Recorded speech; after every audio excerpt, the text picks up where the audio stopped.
Okay, well, welcome everyone to this FutureLearn webinar as we're halfway through the Secret Power of Brands course.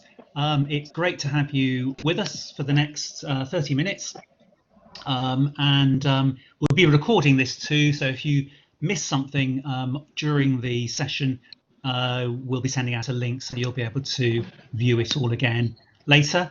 And you can always contribute to the chat function, and we'll tell you about that in a moment. Let me introduce our panelists who are going to answer your questions. My colleague from the University of East Anglia, Nick Yip. First of all, hi Nick.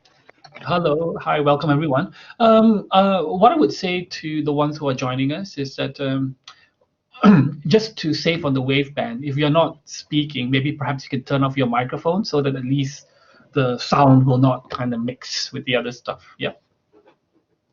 Fantastic. Thank you very much, Nick. And we have two students from the brand leadership course at the University of East Anglia, which Nick and I teach. We have Anne. Hello, Anne. Hi, I'm Anne. I'm from Vietnam and I'm studying the brand leadership course at University of East Anglia. It's very fortunate to have a chance to join this webinar with you. Thank you. Fantastic. Thank you. And we also have Twee. Hi everyone, my name is Thuy. You can call me Phoenix. I'm one of brand leaders this year in University of East Anglia, and it's a great honor to be here today to talk to you guys. Fantastic, thank you, Twee. And we also have with us our tech expert, Paul. Thank you very much for organising all this, Paul. Paul, could you just tell the learners, please, how they can contribute to the chat? Absolutely, I'll put it. Yeah, if you click on in the bottom left right-hand corner, there is a little purple icon with an arrow in it. If you click that, a panel will open, and the first icon at the bottom is a chat window. Some of you already found it, but you can go in there and chat. Fantastic, great.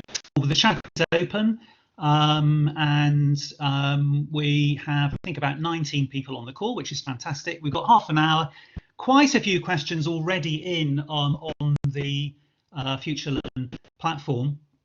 So I think we might start there. We might start with one of the questions that you've already asked, and I think this is a really nice one actually. Victoria asks, when reviewing a brand identity, I imagine opinions can be quite subjective. So is it all subjective? Is there a right and a wrong? And we just, with the students on the brand leadership course, we've just finished a whole semester of live client projects with real clients. So this is a current topic, Anne. What do you think? Is it all subjective? To be honest, it is a very tricky question because I have been asking the same question throughout the years, and I would say yes and no. It's no because it's still a branding project, and there's like solid background that you should base your brand project on, like your approach, your reasonings, and the reason why you chose some kind of brand elements. And it's subjective, to be honest. Yeah, it's very subjective because brand is a personal thing. The way you perceive a brand is different from the way I perceive a brand, for example. So it's very difficult to be 100% sure about like how people react to your brand identity. And when you launch a brand, there will be unexpected things that you may not expect, to be honest. So it's also very subjective, and it will take time to can see the result of a brand. Sorry. Oh, someone is talking. So I think it'll be better if you have a team to assess the brand project or brand identity. Those should come from different background and have different experience, so that you probably minimize the chance of personal bias when assessing a brand identity. That's okay, my so answer. it absolutely is a subjective thing. Yes. But the best way to overcome that is to make a judgment with a team of others rather than just on your own. Nick, what do you think? Is this all subjective?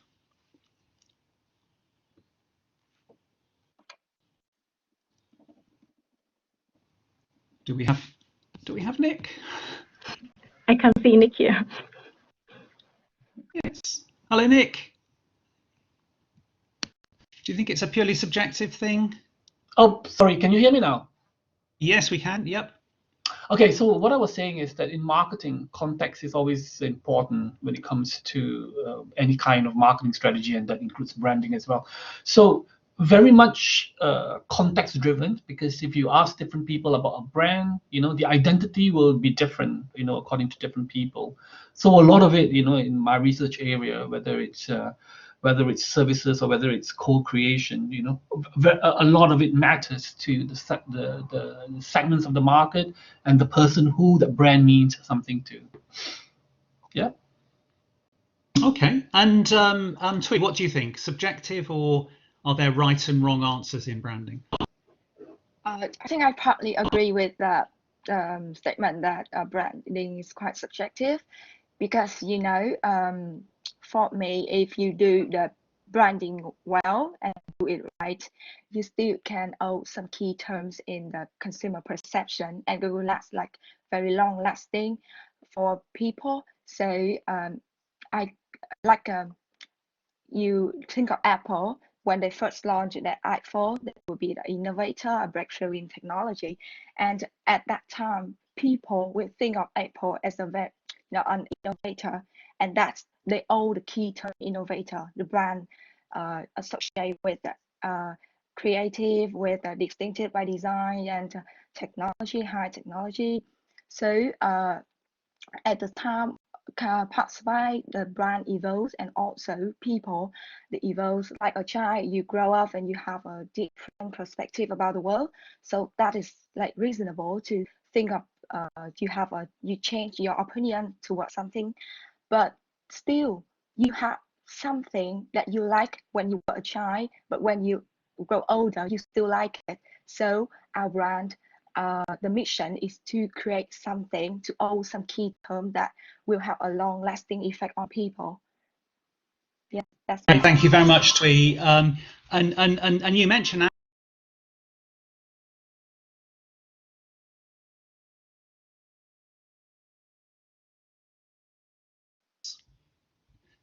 Sorry, lost my sound there. So much of Apple's success is the result of the subjective judgment of Steve Jobs, and I think branding is a lot of the time a matter of conviction, and the most successful brands are the ones where the people in charge, people like Steve Jobs, do what they do with real conviction and belief. And conviction is based on judgments, based on evidence, based on experience and intuition.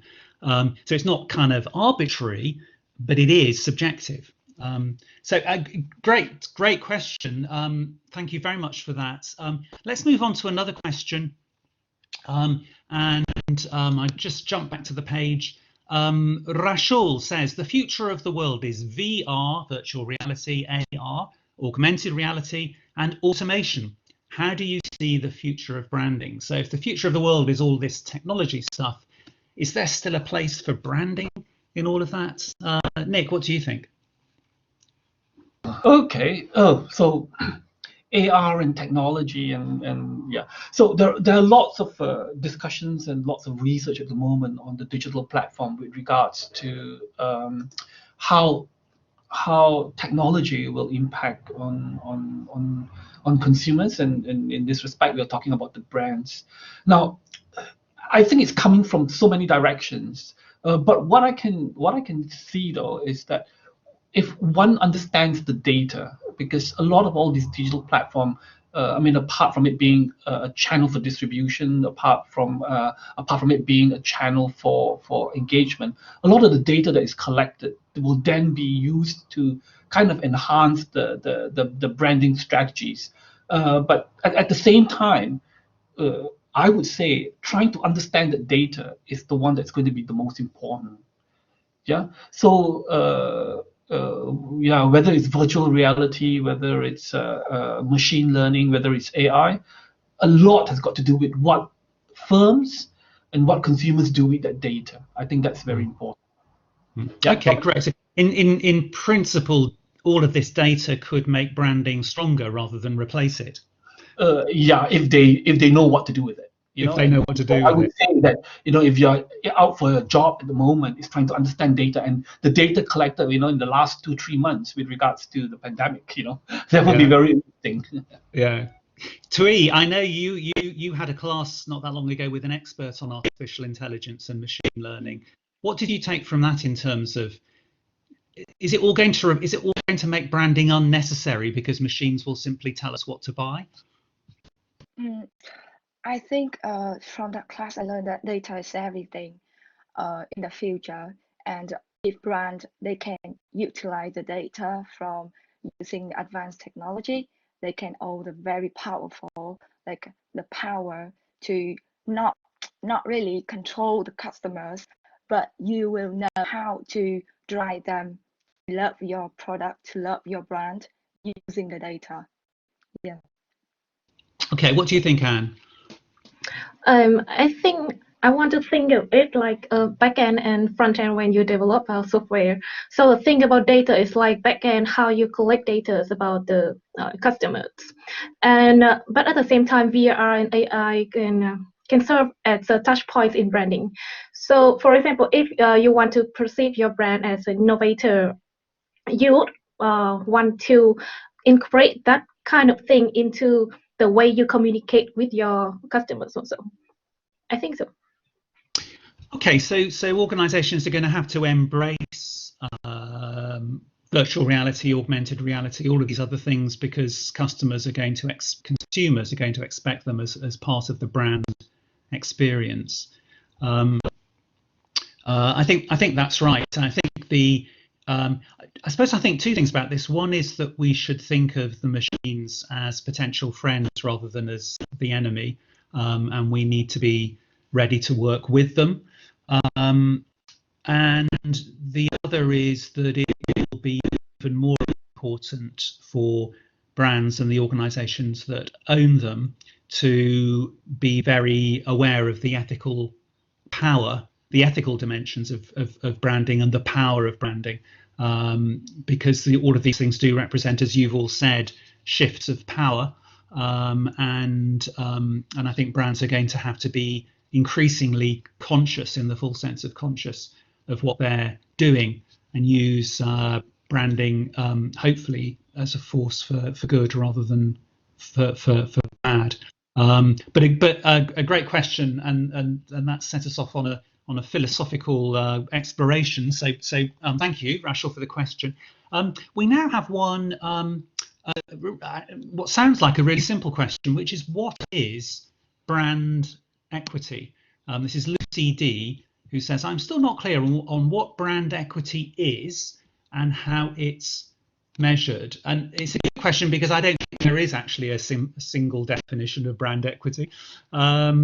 So maybe Tui, I'll start with you. How do you conceive of brand equity, this much used phrase?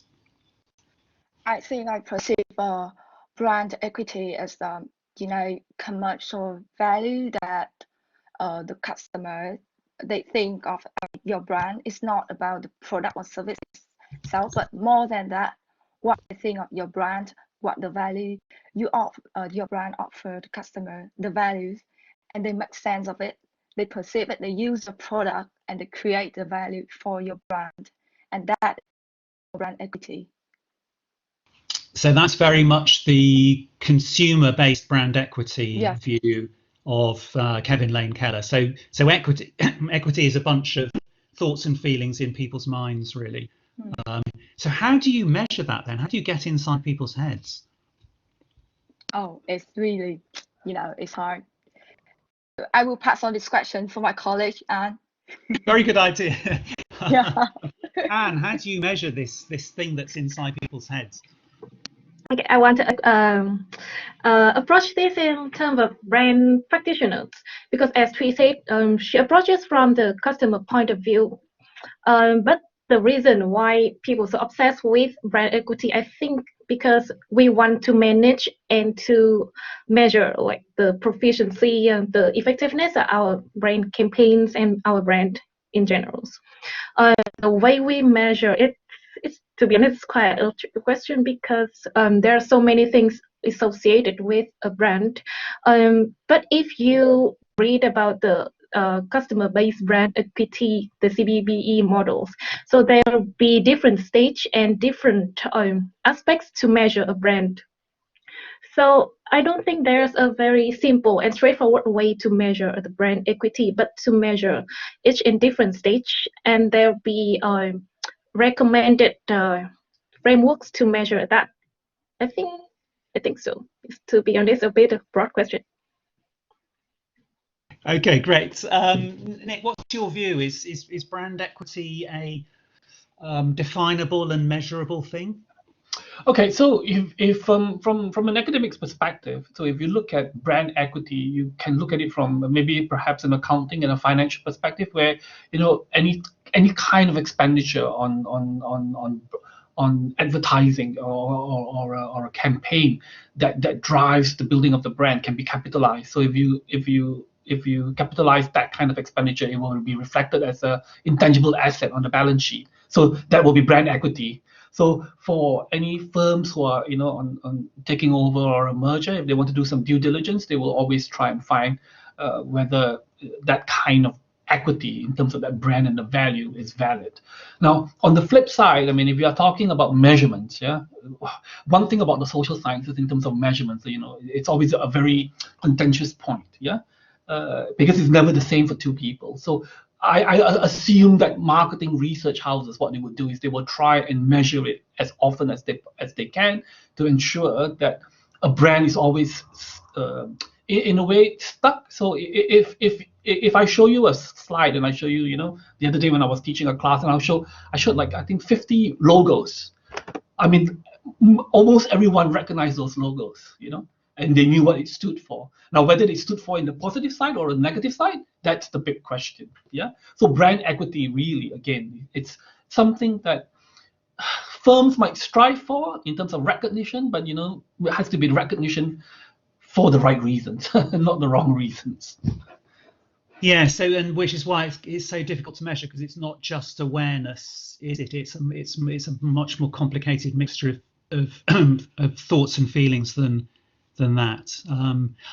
There's a nice quote, I think, on brand equity from a marketer called Tim Ambler, who says that a brand is an upstream reservoir of future cash flow.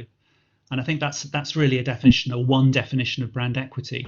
The value of a brand, why brand equity is so important to companies, is that it represents future revenue because of the commitments and even the loyalty that brands create in customers. My only doubt about the whole consumer-based brand equity model is that consumers are only one of the stakeholders of a brand.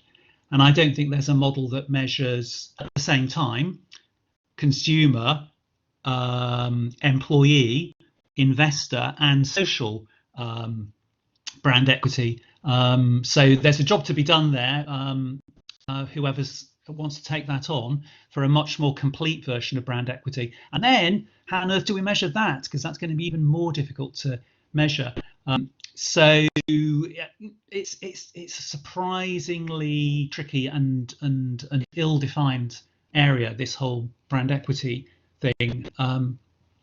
But Lucy, thank you very much for raising that question and getting us going. We're what, about 20 minutes now through the webinar, so about 10 minutes left to go. We have a question that Karen put forward and Francis commented on, which is about what it is to be a brand strategist and how creative that role is. So is being a brand strategist, a brand thinker, also a creative job?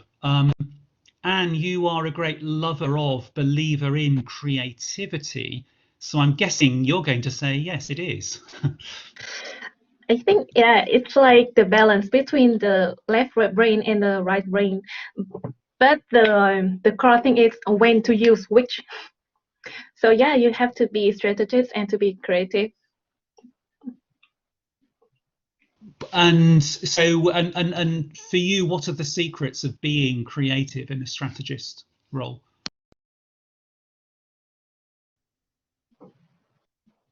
Sorry, can you? Okay. I'm just wondering, what for you? What's the secret of being creative in a? Because I think some people are scared by the idea of creativity and feel that maybe they're not creative. How do you respond to that? I must say that at first I'm also so afraid that I'm not creative, but the more I'm afraid, the more less creative I become.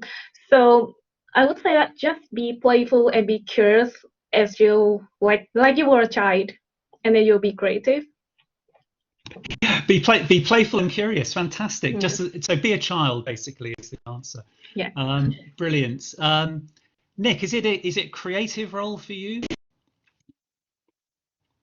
Sorry, I was just trying to answer questions by Karen just now on the chat. Okay. Sorry, what was the question again? Is it creative? Creative, yeah. How creative is it to be a brand strategist? I would say you would need about 80%, 70% creativity, and another 30% rational thinking, because there is some kind of rationality in trying to grab to get your brand across. Yeah. So so if I were to use myself as an example, I would say I'm not creative, but I definitely know a good idea when I listen to one or when I see one. Right. Okay. Great. Ideas are usually very different in terms of how it comes across. And again, like I say, marketing is always context driven, so it may work in some contexts, it may not work in other contexts. Yeah. So Twee, what's your view on creativity in a strategist, Twee? Maybe we've lost Twee. I think maybe she was having an internet problem, so I'm sure she'll be back. Yeah, I think it's a great question, and I think the role is, as Nick said, primarily a creative one. And I'm just before this call doing some work in my Wolf Olin's role for a potential client in the automotive industry, and the job there is to assemble all of the stuff that we know, all of the research they've given us and the research that we've done. But then you have to make a leap away from that. Just playing that back is not interesting and won't take us anywhere new. Somehow we have to make a creative leap from what we know into something that's new and different and unknown. And that's the thing then to build a brand on. And that's the thing to kind of create conviction around. And then I think the role of the analysis and the research that we do as brand strategists is to support that and give evidence for it, create belief in it. But it all starts with a bit of a leap. Basically, great question. Let's just go back. We've got about 6 or 7 minutes to go. We'll go back onto the platform. I'm just looking for more questions. Let's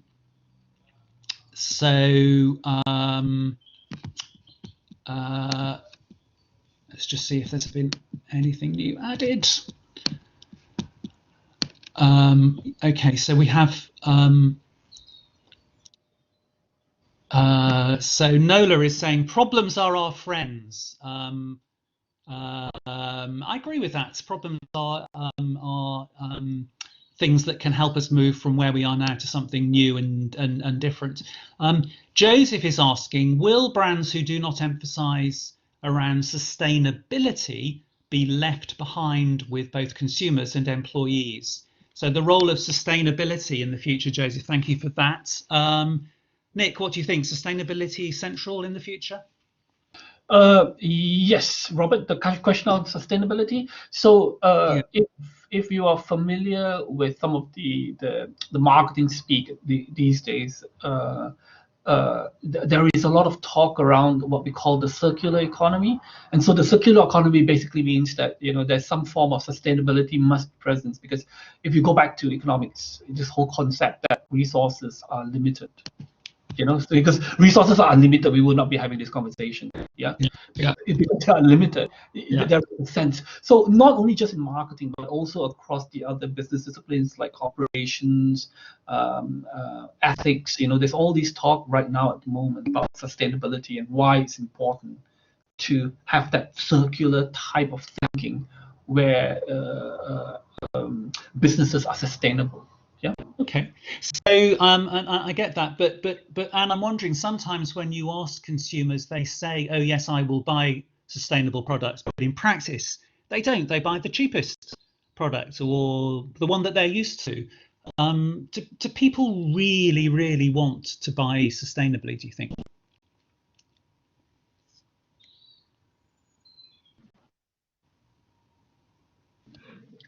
Oops, sorry. Are you asking me? Yeah, sorry. Yes, Okay. yes, yeah. Okay. Yeah, for a sustainable product, I think there's one thing like this. So people always want to be perceived as someone who cares for environment, for sustainability. But in terms of consumption, I don't think it would perfectly reflect that kind of thing. So yeah, for brand building, I think it should be like they should care about sustainability. But in terms of consumption, I don't think sustainability will be 100% account for the rise in your sales or things like that. Okay. So sustainability is not the whole problem, and I guess in 5 years or 10 years it will just be normal, won't it? It won't be in any way a differentiator. So there's going to have to be other things that bring customers in. I'm interested in the power of brands at their best to encourage more sustainable behaviour among consumers, to maybe push people a little bit towards, for instance, eating less meat. So something like Marks and Spencer's Plant Kitchen brand is a great way of making vegan food seem mainstream. Sorry, Nick. Okay, sorry, Robert. What I was going to add to that was to say that, because I think Joseph added something to say that people want to be seen to be buying sustainable stuff. Now, what is very interesting in terms of what research is showing at the moment is that, yes, fine, when some firms that are trying to launch a product, and then when they do a pre-launch, and they will ask people if they were to buy it, and they'll give all sorts of scenarios, people will generally say that they will buy, but the actual the uptake on it will definitely be lower. So economics has already shown that people are mainly driven by price. So this seems to suggest that it is not so much on the onus on people wanting to buy a sustainable product, but firms trying to make it more affordable. So I would say that a huge part of sustainability lies in the education of users, but at the same time, in economics, in trying to drive that cost down. Yeah. Great, fantastic. Thank you, Nick. We have about a minute to go, so I'm going to go one last question, which a couple of people have asked, which is it important for every kind of organisation to have a purpose? And someone else asked whether every single product on the shelf in a supermarket needs to have a brand purpose behind it. It's very fashionable to talk about purpose. Is it over the top? Anne, what do you think? Sorry, I'm a fan of brand preference. So yeah, that's a yes for me. It depends on the industry and the products. But if you don't think of brand preference for the customers, you would probably want to think of brand preference for employees also.